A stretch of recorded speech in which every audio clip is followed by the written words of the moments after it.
Hello, my Swtor brothers and sisters, Boomy here, and this is going to be more of a, not an emergency, like, oh my gosh, everything is going to die, although the community is in quite a kerfuffle.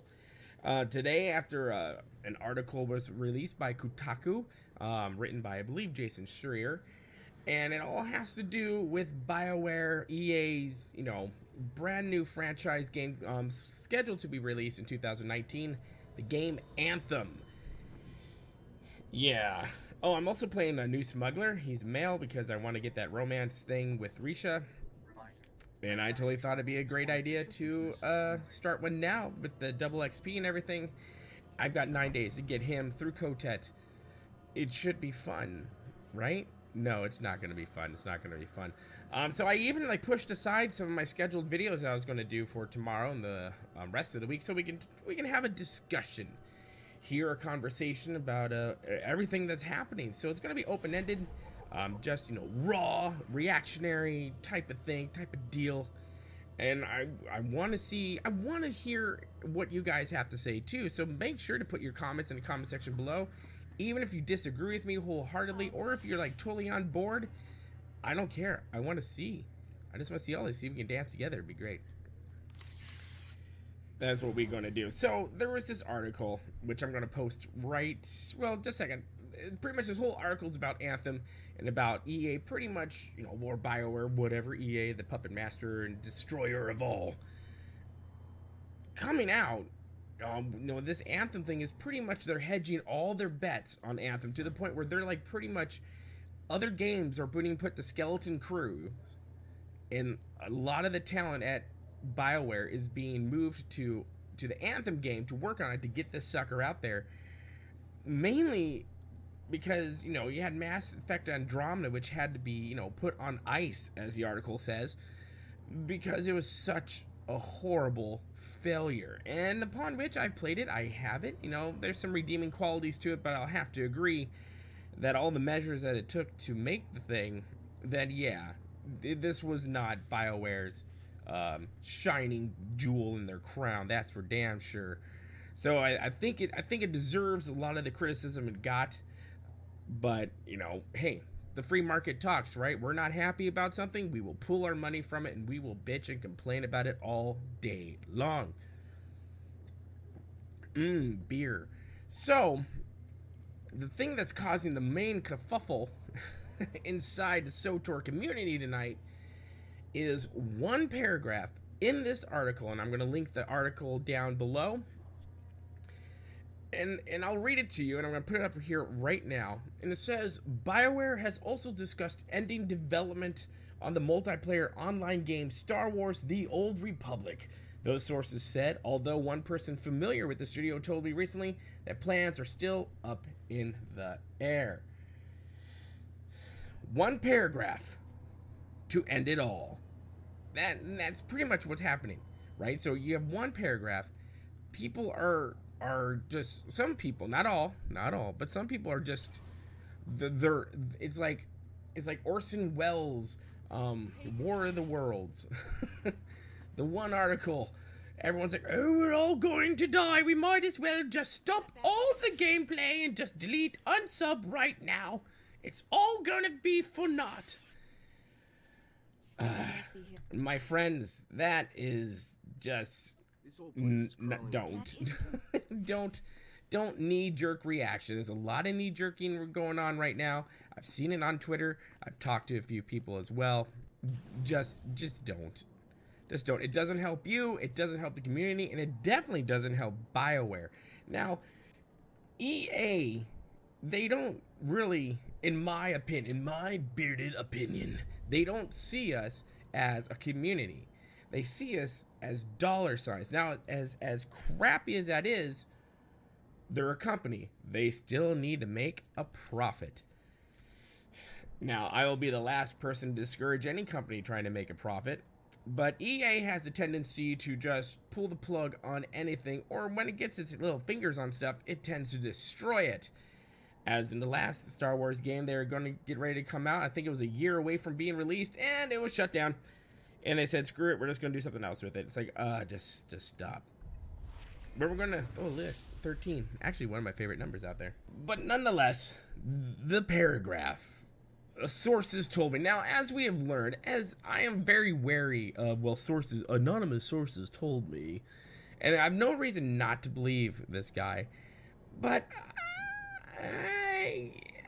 I'm more, and I put this out on Twitter not too long ago, unless they say something concrete and come out and say something, I'm going to continue to play this game. And one of the reasons is why, because of the reshuffling they did at Bioware Austin not too long ago, where Ben, who was in charge and at the helm of Swtor, was put in place to do Anthem. They go there and they put Keith in charge and to take over the commander's spot, the commander of the Alliance, over there at Austin, Bioware, and Swtor, which I think was a really brilliant move. You know, in my opinion, when it comes to, you know, the game health and how things have gone, and, you know, you had that, you know, big layoff over at BioWare, you know, in 2012. You had to shutting down of, shut up, old man. You had to shutting down of a studio up there in Canada because of, you know, just the failure and just the chaotic mess that was, you know, putting together Andromeda, or Mass Effect Andromeda, which if you need to read the articles and like about that game and how, you know, it was just, there was just a lack of it was just bad. It was just a big how to not design a game and move it forward just to make a quick buck. That's just, yeah, go ahead and we'll pull all of our money from you, from everything. Either way, so let's talk about this health of this game. We'll talk about right now, you know, where we've been and where I see us headed underneath the leadership of Keith in 2018. Now, I wasn't going to do a whole, like, well, where are we going now, Boomy video, but I think this is a good time to talk about it. It's a good time to qualm some people's fears out there and tell everyone to stop jerking your knees right now, because that helps no one at all. And some things I believe that Swtor should do, EA Bioware Swtor should do, that would really much help this game get going. Okay, so where have we been? Now, there are layoffs in 2012, so we're working with a very small team over there on the Swtor team, and now made even smaller since a lot of the people all over the collective of BioWare have been assigned the task to work on Anthem. You know, the very, you know, a brand new franchise that BioWare EA is hedging all its bets. All the eggs are in the basket on this one, and I truly believe when it comes to part of the future of Swtor, we're gonna see what happens when Anthem is released. Now, the push date for Anthem to be released is in 2019. They are pushing to get this sucker done by that time, because it comes down, you know, by that time it comes down to a quarterly. Businesses do everything in quarters, right? So they need to get it out, and they can't postpone it anymore, because the public is going to be like, whoa, is this another Mass Effect Andromeda? Because if so, we're gone. We don't trust. The trust from the public when it comes to BioWare right now is waning. But there is a community. There's a lot of people who love BioWare. BioWare is really well known for their storytelling. They're really well known for their games and the art in the game, like Star Wars: The Old Republic. But where have we been? So, after the layoffs, you have the skeleton crew, plus you have the skeleton crew right now, so that could explain why we've been waiting a long time for some very much needed relative content outside of gaining back a few companions that not many people care too much about, and from just little chapters here and there. Now, some people on other podcasts and some people in other videos have talked about how it's because of the lack of a giant team working on this stuff that we will possibly not see a new expansion. Keith did come out in one of the streams in the chat and said, yeah, they're working on an expansion for us. And if we go back to Ben, who used to be the helm of this thing, he did release in a letter that, you know, there are a lot of people in the company, on Disney's side, on EA's side, that are very much backing Swtor, and that we're still in the god of everything, EA's good graces at the moment. Which means as long as we pull a profit, we're still good to go. But Swtor has lost a lot of players, a lot of subscribers. Now, they did say when Cotet and Coffee came out, they had some very strong and high subscription numbers, which, party on, that's awesome. I'm glad to hear that. More the merrier, I say. But, is it like that now? No, definitely not. Definitely not. I mean, I don't think we're so drastically low that it's going to cause all, freaking hell to break out. But no, we're definitely not where we were when day one hit, when it had over a million subscribers, which is pretty damn good. No, WoW still maintains. I'm saying WoW probably has around 7.5 million. They stopped disclosing that in their quarterly opening and reviews. And I don't think I've ever seen Bioware outside of the first couple quarters when Swtor was launched really talk about subscriber numbers. Now, with the loss of subs, you have a loss of money. So they've been doing a lot of direct sales, and I think that is an approach they need to continue doing and really go on, because they need, one of the things, by making profit, they need to stay making profit, and by that, EA has a fetish for microtransactions. They do. That's why they got in a big trouble with Battlefront 2, because of just the paywalls for everything, and pretty much a pay-to-play. Hey, you want to do this? You either play for 40 or 60 or 40 game hours, which is a long time in real lifetime, or you pay this money to get this hero right now. Hey, microtransactions are king. That's what their business model is spent on. And we have that in the Cartel market. Now, one could argue the Cartel market in Swtor has been lazy as hell lately, which it has been, because you have reskins all the time. Swtor Central talked about this. We had a discussion about this on Twitter. Yes, they've been lazy as hell. They've been reskinning a lot of things, and I said I would be very happy, and I think it'd be a very smart thing on their behalf if Swtor actually paid more attention to the Cartel market and put brand new, fresh items out that actually look cool, that aren't reskins, because there's only so many reskins you can do until people stop opening up their wallets for these things.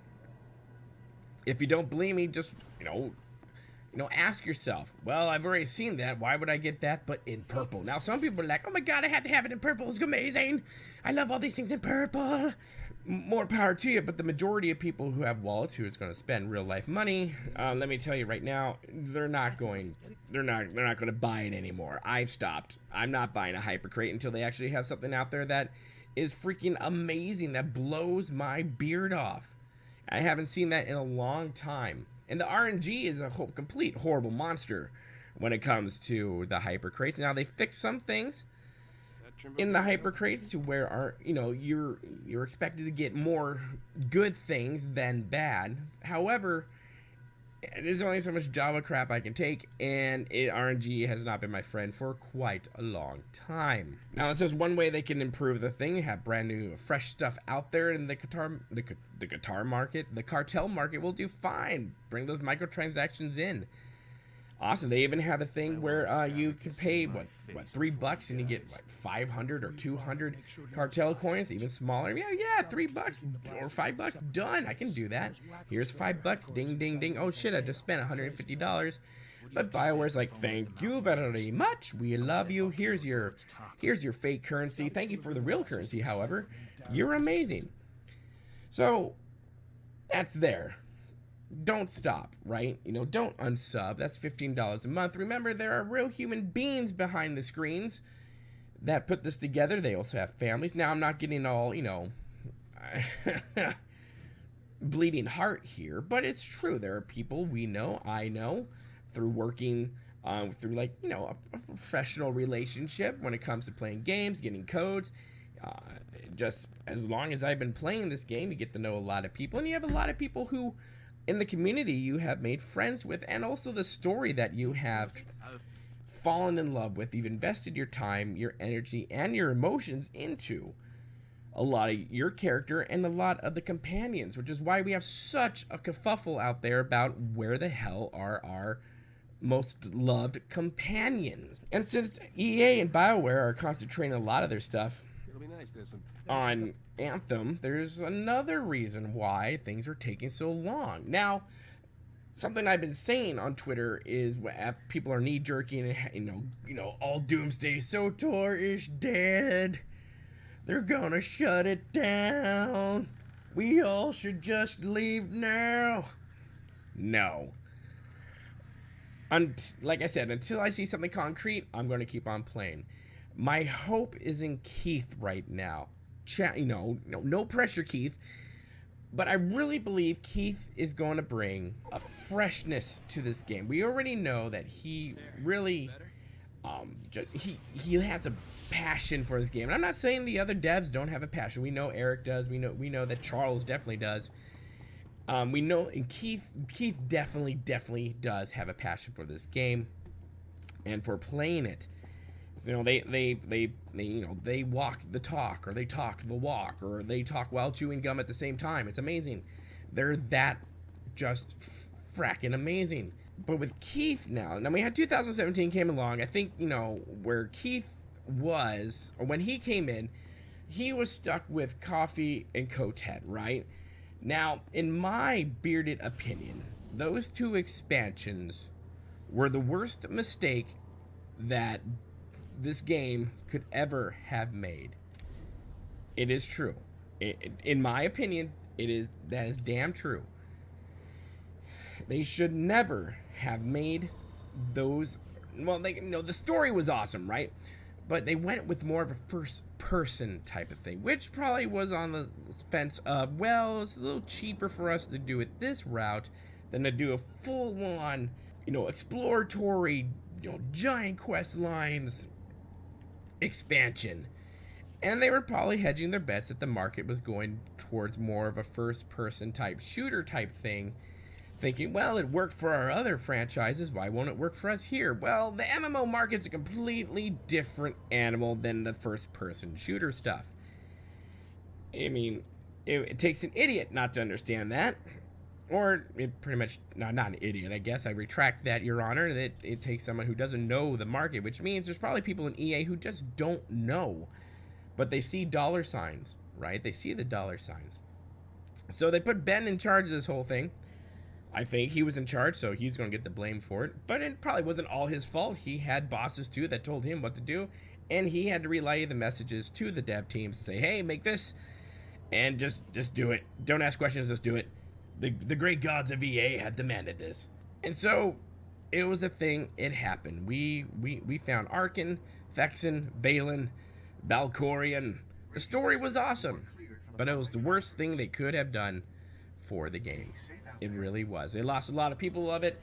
And because of the lack of operations out there, a lot of ops teams, which have already been leaving the game, left.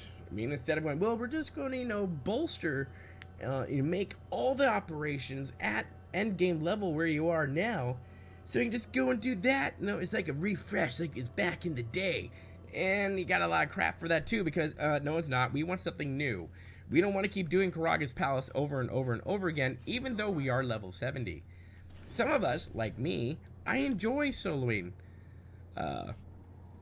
old raids. I do that in WoW all the time. I love it for the achievements, for the gear, or just to experience it without the threat of dying. I'm not in there to challenge myself necessarily, but I'm in there to have fun, to experience a story. That's why I do a lot of things that I do. I like the experience, I like the story. So here comes Keith. Keith is in, he's there. Ben is out, he goes work on Anthem, and, Keith is here to, You're all right. I totally thought that thing was following me. To save the day. And I really kind of feel that he was handed this egg of a thing and said, here, fix it. And I believe that's what he's trying to do. I believe that he's working really hard to try to fix the problem that Swtor got itself into. And it's not a simple fix, especially when you're dealing with a low budget, you're dealing with a skeleton crew, and you're constantly having, EA breathing over your shoulder every single second.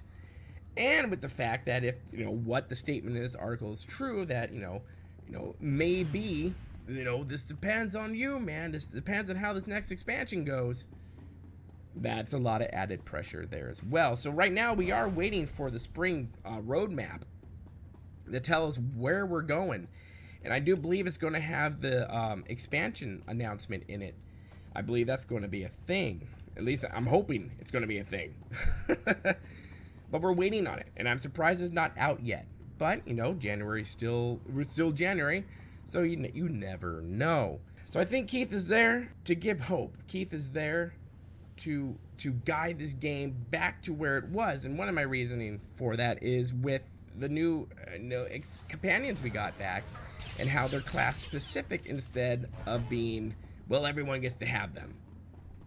I think that's a good indicator that we are returning, and they said they did want to return to, you know, the old ways, not only to group content, but to, you know, the whole kit and caboodle, the whole Republic against the Empire. They want to return to those ways, and they've said that. And so with this class specific stuff, I see that as being part of that promise, but they have to go slowly. They just can't pull the plug on this sucker. Now, a lot of us would like them to, but they can't. They're going to have to try to get themselves out of this with the means that they have at their disposal, which they're not Blizzard, so they don't have much. But I am reserving my ultimate judgment on the Doomsday scenario on what the roadmap tells us.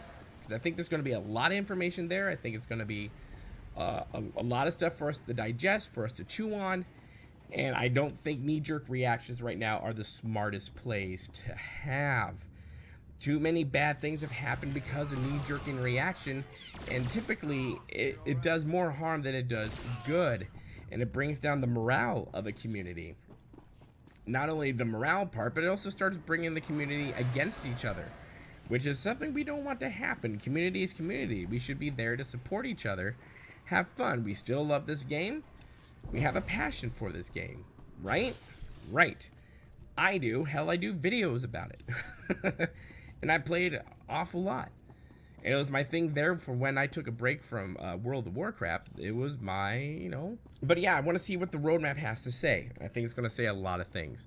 Now, what I would love to see with a new expansion is I want to see, and I'm going to echo a lot of the words of Kid Lee that he had in his video, that I want to see more open world. I think one of the drawbacks of the last couple of patches we had is they gave us some beautiful worlds, but it was locked.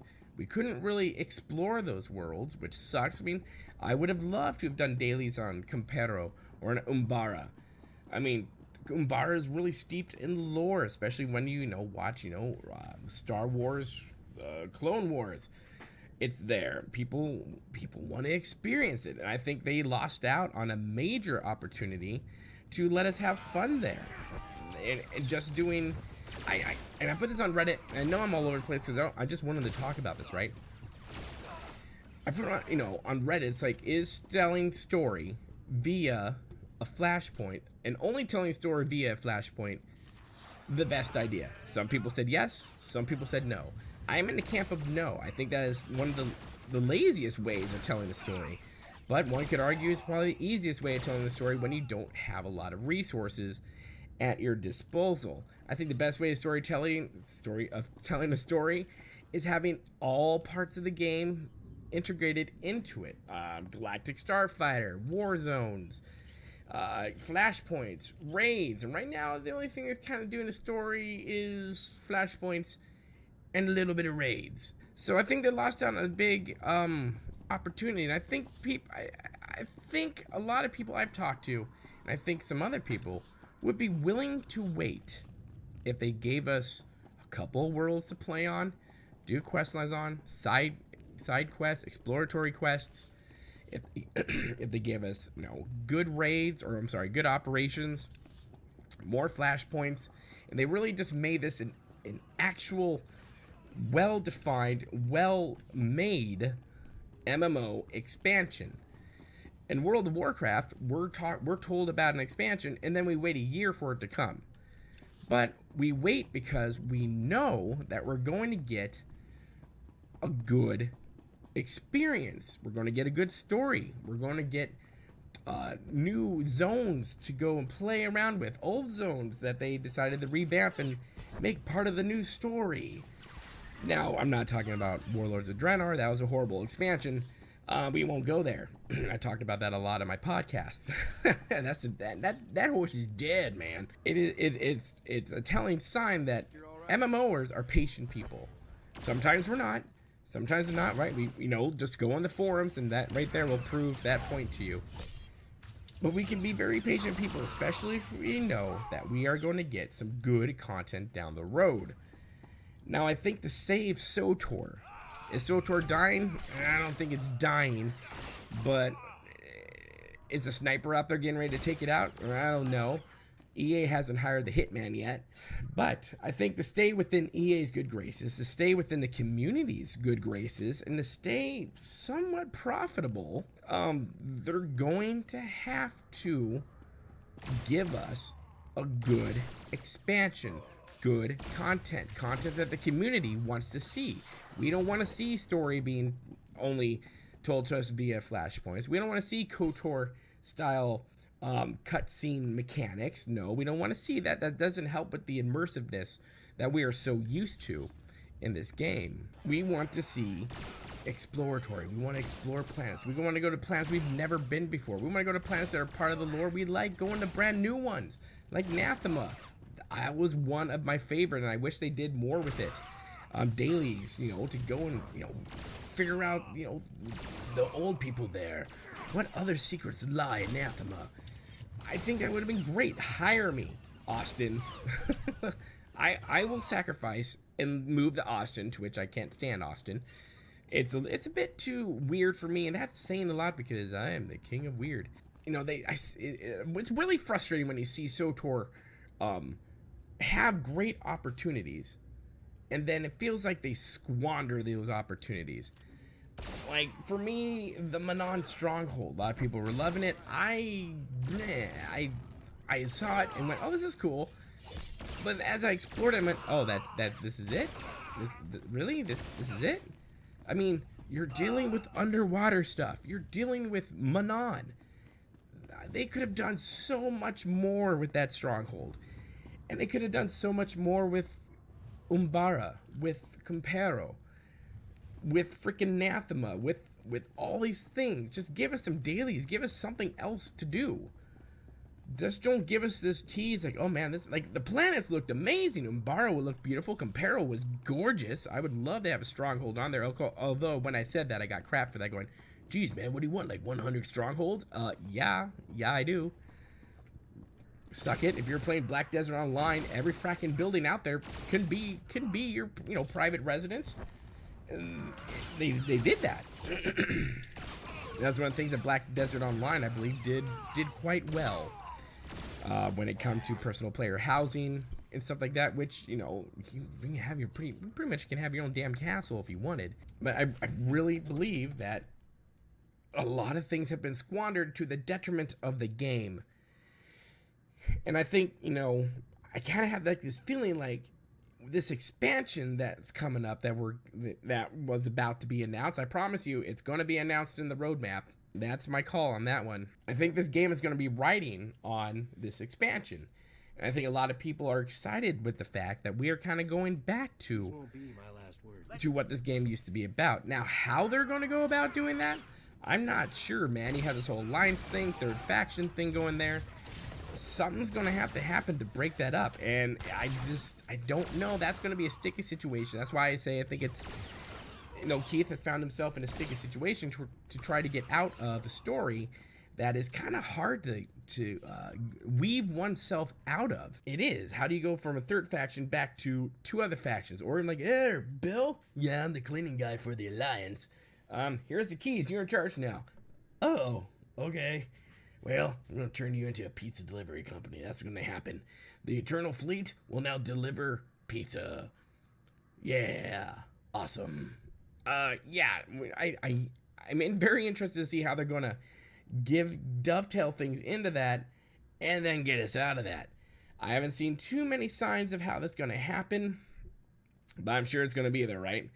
Or another way they can get out is after all said and done, we figure out, what Theron's been up to. Your Alliance commander gives control back to Zakul, frees all the people in the Eternal Fleet to go play with Scorpio and her planet of funness with Mr. Tumnus. And then something happens and somehow you become Empress or Emperor. And then you're just like, well, shit, now what do I do?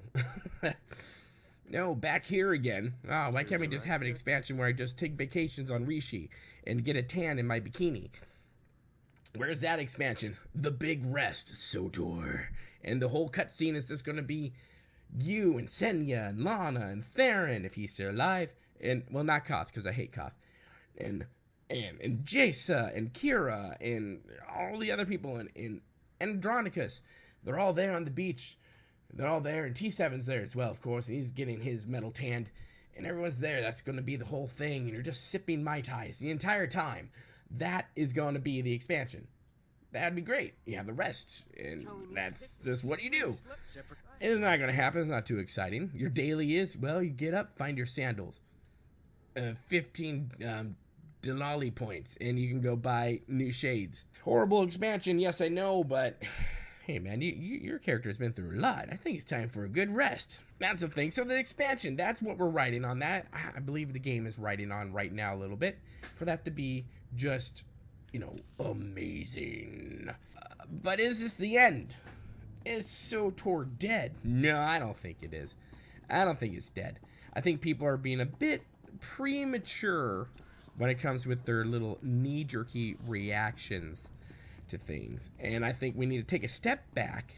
We need to not be so quick to rushing into judgments, because like I said, that just leads to a whole bunch of just crap and unintended messes that spread into the community. It spreads toxicity, and you know, our world is already filled with that type of toxicity, and it doesn't need more. So let's not be the breeders of toxicity. Let's not let this one paragraph by nameless sources. I'm not a big fan of nameless sources, because I'm like, no, name your source. If this is true, name your source. Now, you know, this whole like anonymity so they don't get fired. Well, that's cool. So pretty much you're hearing rumor. Well, I talked to the janitor who happened to see a piece of paper. And the game is dying. Yep, that's what it is. This little sticky note says dying. So I have to automatically assume the game is dying. Unfortunately, sometimes that's just what it is. And World of Warcraft's gone through when Warlords of Draenor came out, you know, they were back at 10 million subs. Man, they were making money hand over fist. And then 6 months into the expansion, they lost 60% of their subscription base because the expansion was just damn right horrible. It was just bad. And people were like, oh my gosh, is WoW dying? Is World of Warcraft finally dying? Did the people who killed World of Warcraft, was it World of Warcraft? So yeah, WoW, the giant, the granddaddy of them all. You know, they've gone through their growing pains. They've gone through their, you know, doomsday stuff, and they really made a big impact with Legion. They prove that you can come back from a disaster and make something that is freaking amazing, and I think that's where Swtor needs to be. Now, how Swtor, outside of making a great expansion, can really save their own ass is, you know, if you want something to grow, like with a channel, with a business, sometimes to make a profit, you have to invest. You have to spend money. And I think the biggest thing that goes on for this franchise is that it is a Star Wars game. I think that is the biggest thing that helps this game out, that is a Star Wars game. Now, I've said in the past on podcasts that the only reason this game is alive is because the title of Star Wars. And if it wasn't a Star Wars game, this MMO would have died a long time ago. And I still sort of believe that. Because they haven't done, you know, outside of story mechanics, in my opinion, there's nothing extraordinary in this game that really, you know, pushes itself out in front of the pack. It's just another MMO. It has survived much longer than a lot of MMOs out there. WildStar, other MMOs that just never even made it out of testing. Blizzard had one like that, and they were years and millions of dollars into it, and and then they canned it because they realized that it was not good enough for them to release. That's Blizzard. That's one of the things I love about Blizzard. They will not release something if they themselves don't like it. I mean, a lot of their alpha status games that are alpha testing would be a complete live candidate for launch for a lot of other companies, saying, well, it's not the most perfect game, but we're just going to launch it anyways and make money off it. EA. Blizzard doesn't play that game. So I've said this before, and I'll keep on saying this. For this game to survive, outside of making a good expansion, they need to invest money into it. This game, I feel, has been treated like the black sheep of the family for no reason. The marketing for this game has been horrible. You know, I'm going to put part of the blame on EA and Bioware for not investing into this game, not marketing this game, especially right now when Star Wars is big. It is big. It's always been big, but right now it's even more relevant because you have all the new, movies coming out for it. Why not freaking market this game? You want people to play this game and spend more money in it? Market this sucker and get it out there to the masses. Stop treating this child like the bastard red-headed stepchild. You want to make a profit off it? Invest in it. Take care of it. Tell the community that, oh yeah, you love it. Another way they can go about doing it is be more open with communication. Now, they've had issues with this before. A lot of gaming companies have issue with this. WoW went through a moment like that before when they restructured how they communicated with people. And there's a big kerfuffle about that too, when instead of all their devs and their community managers, instead of just having one like Swtor does, they have an army of community managers. But everyone had their own Twitter handle, everyone kind of talked about it, and then they went to just one Twitter handle, and a lot of the personalization that there was being able to talk to just a community manager, and now going to a part where you're not quite sure who you're talking to. Is it a robot? Is it a Russian bot? You never know. It lost that personal edge. And I have to say that Eric has been extremely forthcoming, has been extremely approachable, and is doing a great job as community manager for this game. But they need to communicate more. And Kid Lee talked about this too, and I'm going to piggyback on that as well, that they need to get back to doing more streams. They need to get back on doing more streams on a regular basis. When it comes to creating content for any of us in the Twitch world, any of us in the YouTube world, and the podcasting world, the king is consistency. You will lose audience if you are not consistent. People want to come back because they know on Tuesday, Monday, Wednesday, what have you, there's going to be something. They know at the end of the week you might be releasing a video. You might have a new show out for your podcast. Or there might be a new dev stream. Even if they only did it once a month, on that date, that's when you do it. Or you just go in and talk about other stuff every 2 weeks. What have you. They need to be more open with communication, and they need to be more consistent with that communication. And I think, and they've been much more transparent than they have been in the past, they need to be even more transparent. And, Kid Lee also talked about this too, and I didn't want this to be like, well, this is a high five video of the Kid Lee, because I totally agree.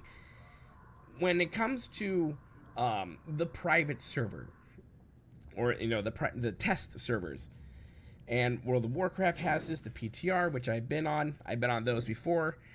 Swtor has theirs, the PTS, where when you're on it, and that's as much as we can say, right? We can say we were on it, but that's about it. When, according, Kid Lee, who's been in this whole, game and deeper influencer than I,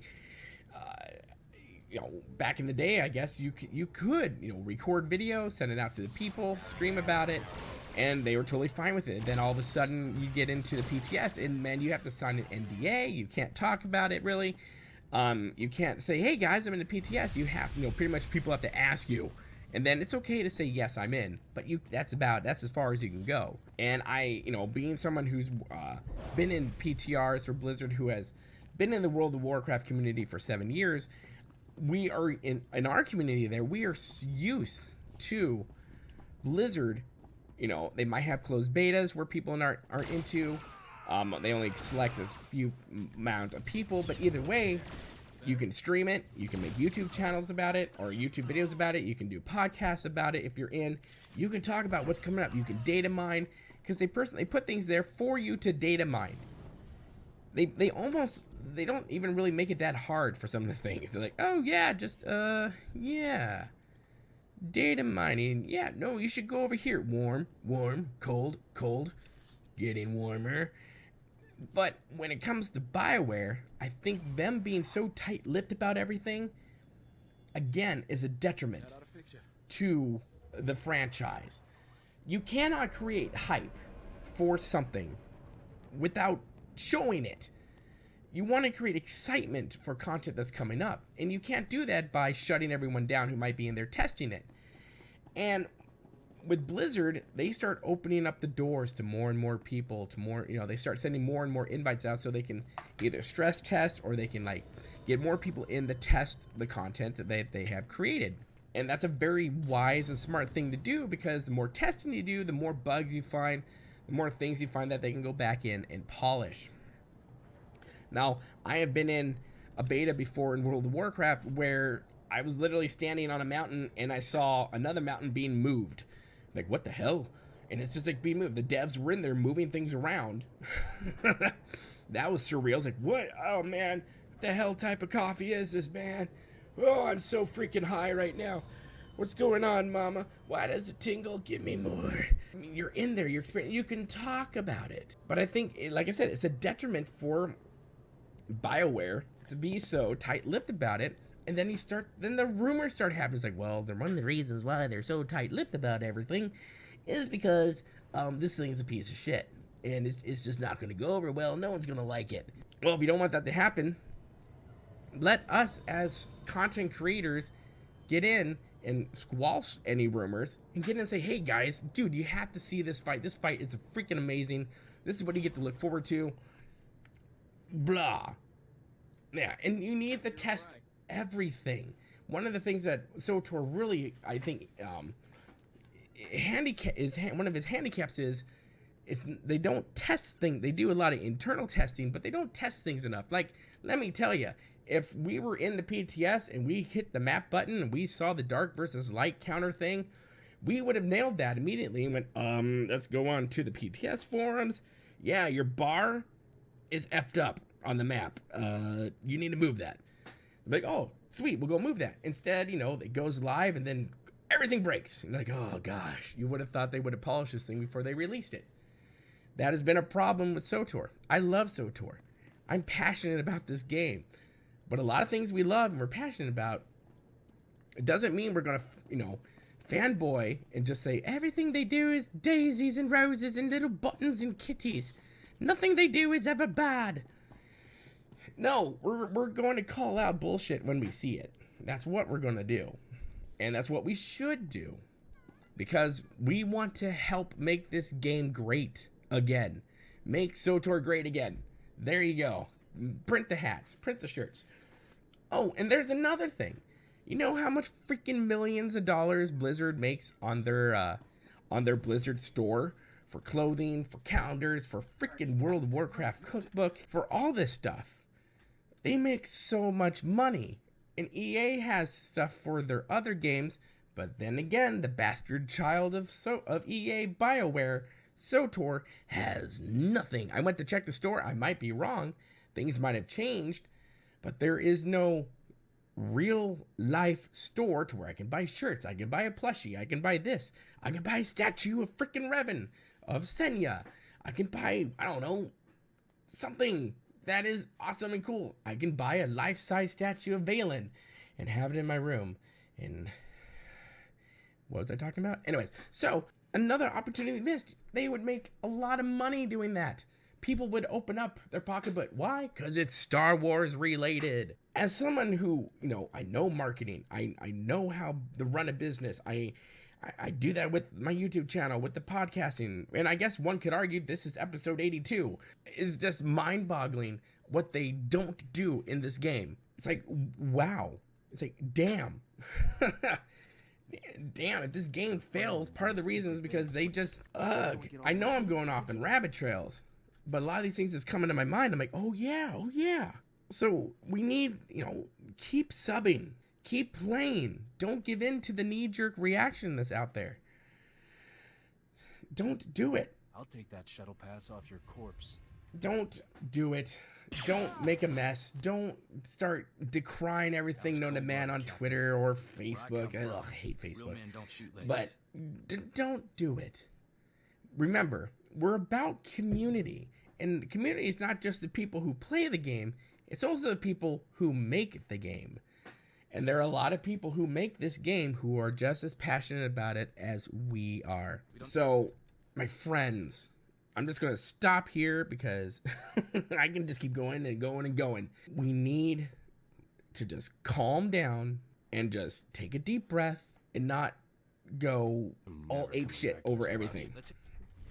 That's what we need to do. So, I really want to know your comments. If you stuck it out this far, 48 minutes into this, if you stuck it out this far, God bless you.